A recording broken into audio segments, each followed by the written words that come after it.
मराठी संस्था या विभागातून पंचायत समितीत खानेरा अंतर्गत द्वितीय क्रमांक पटकावला आहे।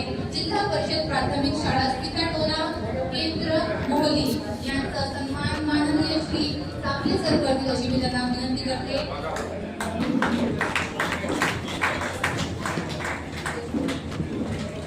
मोहली केंद्रातील कमी पटसंख्येची शाळा का होईना विविध उपक्रम शैक्षणिक गुणवत्ता विविध स्पर्धांमध्ये या शाळेतील शिक्षक तसेच विद्यार्थी नेहमी प्रावीण्य प्राप्त करत असतात। शिष्यवृत्ती असो किंवा विविध उपक्रम या शाळेत नेहमी उल्लेखनीय कार्यक्रम कामगिरी बजावली